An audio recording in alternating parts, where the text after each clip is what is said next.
మంత్రివర్గ విస్తరణపై మల్లగులాలు పడుతోంది తెలంగాణ కాంగ్రెస్. రేపు సీఎంతో పాటుగా 6 మంత్రుల ప్రమాణ స్వీకారం చేసే అవకాశం ఉంది. ఒకరు డిప్యూటీ సీఎంగా 5 మంత్రులుగా ప్రమాణం చేసే ఛాన్స్ ఉన్నట్లుగా తెలుస్తుంది. అయితే స్పీకర్ ఎవరో తేలిన తర్వాత మరో మంత్రివర్గ విస్తరణపై స్పష్టత ఇచ్చే అవకాశం ఉన్నట్లుగా మనకు క్లారిటీ వస్తుంది. రేపు భట్టి, ఉత్తమ్, అలాగే శ్రీధర్ బాబు, సీతక్క, పొన్నం ప్రభాకర్ల పేర్లు ఉండే అవకాశం ఉన్నట్లుగా తెలుస్తుంది. హైదరాబాద్కు రేవంత్ రెడ్డి చేరిన తర్వాత మరింత క్లారిటీ రాబోతున్నట్లుగా మనకు సమాచారం అందుతుంది. మరింత సమాచారం మా ప్రతినిధి కృష్ణవేణి అడిగి తెలుసుకుందాం. లైవ్లో సిద్ధంగా ఉన్నారు.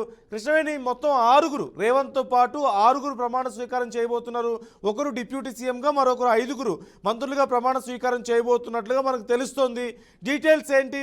అంటే ఈ లిస్టు కన్ఫర్మ్ అయినట్లేనా? అంటే బట్టి, ఉత్తమ్, అలాగే శ్రీధర్ బాబు, సీతక్క, పొన్నం వీళ్ళ పేర్లు వినిపిస్తున్నాయి కదా. ఈ లిస్టు ఫైనల్ అయిందా? రేవంత్ ఎప్పుడు రాబోతున్నారు? ఎయిర్పోర్ట్ వరకు వచ్చి వెనక్కి ఎందుకు వెళ్ళారో తెలిసిందా? ఎప్పుడు రాబోతున్నారు? క్లారిటీ ఏమైనా తెలుస్తుందా ఈ విషయానికి సంబంధించి?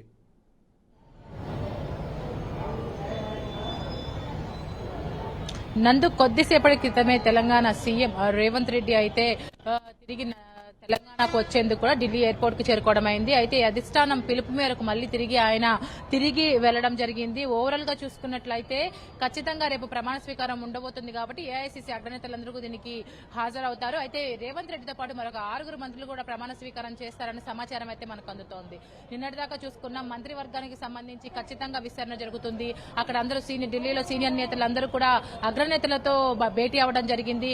17 మంది అభ్యర్థులను ప్రమాణ స్వీకారం చేపిస్తారని వస్తున్న వార్తలను కూడా కొంచెం క్రాస్ చేస్తూ కూడా ఈ నిర్ణయం తీసుకుంది అధిష్టానం. ఎందుకంటే ఫస్ట్ ఆఫ్ ఆల్ స్పీకర్ గా ఎవరినైతే నియమిస్తారో తర్వాతే మిగతా మంత్రివర్గాన్ని క్లారిటీగా చెప్పే అవకాశాలు ఉంటున్నాయని కూడా మనకి ఏఐసీసీ నుంచి అందుతున్న సమాచారం. ఓవరాల్ గా చూసుకున్నట్లయితే రేపు కీలకంగా ఎవరైతే సీనియర్స్ ఉన్నారో, అంటే సీఎం రేస్ లో ఉన్న వాళ్ళు కావచ్చు, పార్టీకి కొంచెం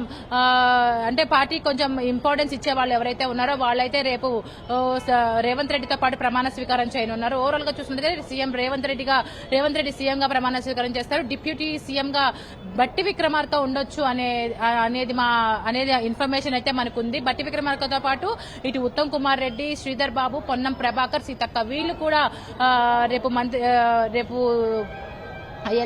ఎల్బీ స్టేడియంలో కూడా ప్రమాణ స్వీకారం చేసే అవకాశాలు అయితే కనిపిస్తున్నాయి. ఓవరాల్ గా చూసుకున్నట్లయితే దీని మీద ఇంకా క్లారిటీ రావాలంటే మరికొద్దిసేపు వేస్ట్. ఎందుకంటే ఏఐసీసీ నుంచి ఎలాంటి అఫీషియల్ లెటర్ కూడా రిలీజ్ అవ్వలేదు. కానీ ఖచ్చితంగా వీళ్ళ 6 రేపు ప్రమాణ స్వీకారంలో ఉంటారని కూడా మనకి అందుతున్న సమాచారము. ఓవరాల్ గా రేవంత్ రెడ్డి మళ్ళీ ఎందుకు తిరిగి వెనక్కి వెళ్లారు అనే దాని మీద మనం చూసుకున్నట్లయితే ఖచ్చితంగా సీనియర్స్ అందరూ అక్కడే ఉన్నారు. మధు యాష్కి కూడా సోనియా గాంధీతో ఆయన మల్కాజ్గిరి కాన్స్టిట్యున్సీ నుంచి కూడా పోటీ చేయడం జరిగింది. ఎల్బీ నగర్ కాన్స్టిట్యున్సీ నుంచి కూడా పోటీ చేయడం జరిగింది. దీనికి సంబంధించి ఆయన పరాజయం పాలయ్యారు.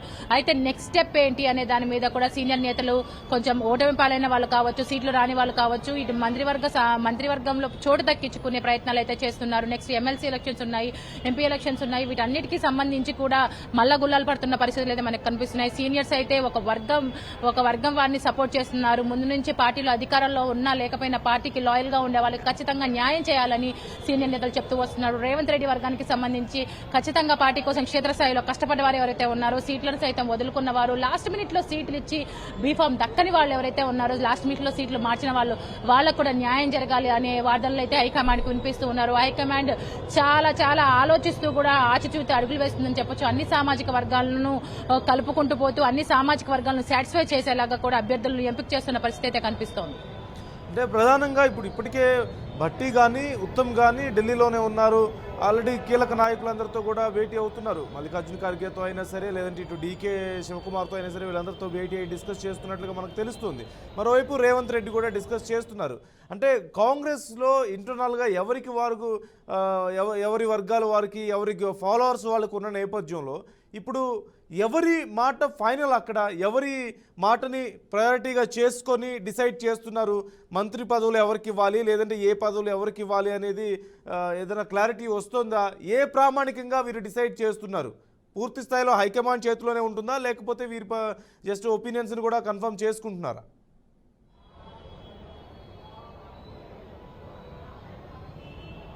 ఖచ్చితంగా నందు, ఇది ఖచ్చితంగా ఈ వివరాలు మాత్రం ఏదైతే ఏఐసీసీ నుంచి ప్రత్యేక బృందం ఇక్కడ 2 నెలల క్రితం ఎలక్షన్స్ కు 2 నెలల క్రితం ముందునే ఇక్కడికి చేరుకుంది. ఏఐసీసీ నుంచి వచ్చిన ప్రత్యేక అబ్జర్వర్స్ ఎవరైతే ఉన్నారో వాళ్ళు ఇక్కడ నుంచి ఉన్న పరిస్థితులను తీసుకెళ్లి హైకమాండ్ తో చెప్తారు. అంతేకాకుండా మొన్న సాయంత్రమే సీనియర్ నేతలు ఎవరైతే ఉన్నారో పార్టీలో కీలక నేతలైన బట్టి విక్రమార్క, ఇటు ఉత్తమ్ కుమార్ రెడ్డి కూడా అటు ఢిల్లీకి చేరుకున్నారు. అధిష్టానంతో మొన్నటి నుంచి భేటీ అవుతున్న పరిస్థితులు. ఏదేమైనప్పటికీ కూడా ఈ మంత్రివర్గ విస్తరణకు సంబంధించి సీనియర్ నేతలు, అధిష్టానము, ఇక్కడ ఖచ్చితంగా రేవంత్ రెడ్డి ఇన్వాల్వ్మెంట్ అయితే ఎక్కువగా ఉంటుంది. ఎందుకంటే తెలంగాణలో కాంగ్రెస్ పార్టీ అధికారంలో రావడానికి కొన్ని ఆయన తీసుకున్న నిర్ణయాలు ఒక్కొక్కసారి బౌన్స్ అయినప్పటికీ కూడా రాష్ట్రంలో కాంగ్రెస్ కు మాత్రం మేలే చేశాయని చెప్పుకోవచ్చు. ఈ నేపథ్యంలోనే రేవంత్ రెడ్డికి మాత్రం ఎక్కువ ఇంపార్టెన్స్ ఇస్తారు. అదే ఈక్వల్ పొజిషన్ లో కూడా అటు సీనియర్స్ కూడా ఈక్వల్ ఇంపార్టెన్స్ కూడా కలిగిస్తారు. ఎందుకంటే 9.5 ఏళ్లుగా పార్టీ అధికారంలో లేనప్పటికీ కూడా సీనియర్స్ పార్టీని అంటుపెట్టుకుని ఉన్నారు. ఎలాంటి క్రైసిస్ వచ్చినా కూడా, ఎలాంటి టిపికల్ సిచ్యువేషన్స్ వచ్చినా కూడా ఎదుర్కొని పార్టీని తెలంగాణలో నిలబెట్టడానికి వాళ్ళు కూడా ఎంత కష్టపడారు. ఖచ్చితంగా సీనియర్స్ అనేవాళ్ళు కాంగ్రెస్ పార్టీలో ఫర్దర్ గా ప్రీవియస్ గా చూసుకున్నట్లయితే సెక్యులర్ పార్టీ అన్ని సామాజిక వర్గాలకు న్యాయం చేసేలాగే తమ నిర్ణయాలు ఉంటాయని ఏఐసీసీ అధిష్టానంతో పాటు ఇక్కడ ఉన్న నేతలు కూడా ప్రతిసారి చెప్తూ వస్తున్న పని. ఇక్కడ ఉన్న నేతలు కావచ్చు, ఎమ్మెల్యేలు కావచ్చు, అందరి నిర్ణయాలు సేకరిస్తారు. 1 to 1 గా సేకరించి ఖచ్చితంగా అన్ని సామాజిక వర్గాలకు న్యాయం చేసేలాగానే మంత్రి పదవులు ఇస్తారనే వార్తలు వినిపిస్తున్నాయి. పార్టీకి కష్టపడి ఏదైతే ఎమ్మెల్యే టికెట్ దక్కని వాళ్ళు ఎవరైతే ఉన్నారో వాళ్ళని కూడా పరిగణనలోకి తీసుకుంటారు. పార్టీలో రెబల్స్ రాకుండా, అసంతృప్తులు లేకుండా జాగ్రత్త పడతారు. సీనియర్స్ కి విలువను ఇస్తూ ఇటు సీఎం గా రేవంత్ రెడ్డి మాటను కూడా గౌరవిస్తూ కూడా ఈ మంత్రివర్గ విస్తరణ ఉంటుంది అనే వార్తలు వినిపిస్తున్నాయి. ఏదేమైనప్పటికీ హైకమాండ్ నిర్ణయం తీసుకుంటుంది. ఇక్కడికి వచ్చిన ఏఐసీ అబ్జర్వేవర్లు ఎవరైతే ఉన్నారో సునీల్ కొనుగోలు లాంటి పొలిటికల్ అనలిస్టుల నిర్ణయం కూడా తీసుకుంటుంది. వీటన్నింటినీ క్రోడీకరించి ఓవరాల్ గా అవుట్పుట్ ఏదిస్తుంది అధిష్టానం అదే తుది నిర్ణయం అవుతుంది. కాబట్టి దాని మీద సర్వత్రా ఆసక్తి అయితే నెలకొంది. ఖచ్చితంగా రేపు 5 మంత్రులు మాత్రం సీఎం, డిప్యూటీ సీఎంతో పాటు 5 మంత్రులు మాత్రం ఖచ్చితంగా ప్రమాణ స్వీకారం చేశారు. వాళ్ళు వీళ్లే అని సమాచారం వస్తున్నప్పటికీ కూడా ఏఐసీసీ అఫీషియల్ గా రిలీజ్ చేసిన తర్వాతే మనం దీనిపైన ఆలోచించాల్సి ఉంటుంది. అంటే కృష్ణవేణి, ప్రధానంగా కొంతమంది బీఆర్ఎస్ నాయకులు మాట్లాడుతున్నారు, అంత స్టెబిలిటీ లేదు వీళ్ళ గవర్నమెంట్లో, ఇప్పటికిప్పుడు మేము విమర్శలు చేయకపోయినప్పటికీ కూడా స్టెబిలిటీ కష్టం అని చెప్పి మాట్లాడుతున్నారు. అలాగే రాజాసింగ్ మాట్లాడినటువంటి వ్యాఖ్యలు కూడా మనం చూసాం.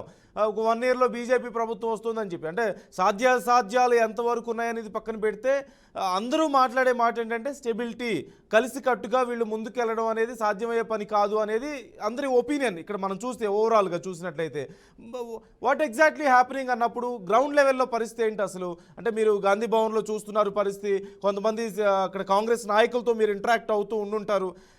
యాజ్ పర్ యువర్ నాలెడ్జ్ అక్కడ ఉన్నటువంటి సమస్యలు ఏంటి? అందరూ రేవంత్ రెడ్డిని సీఎంగా చేస్తారని చెప్పిన తర్వాత అందరూ సైలెంట్ అయిపోయి ఇక ఫుల్ ఫ్లెడ్జ్డ్ సపోర్ట్ ఇస్తున్నారా? ఒకటి. రెండోది, ఇటు మంత్రివర్గానికి సంబంధించి కూడా పూర్తి స్థాయిలో ఒక మాట మీద నిలబడగలిగే పరిస్థితి కనిపిస్తోందా? అండ్ జరుగుతున్నటువంటి పరిణామాలన్నింటిలోనూ ఏకతాటి పైన ఉన్నారా అనే ప్రశ్నలు వచ్చినప్పుడు వాట్ ఎగ్జాక్ట్లీ హ్యాపెనింగ్ గ్రౌండ్ లెవెల్లో పరిస్థితి ఏంటి?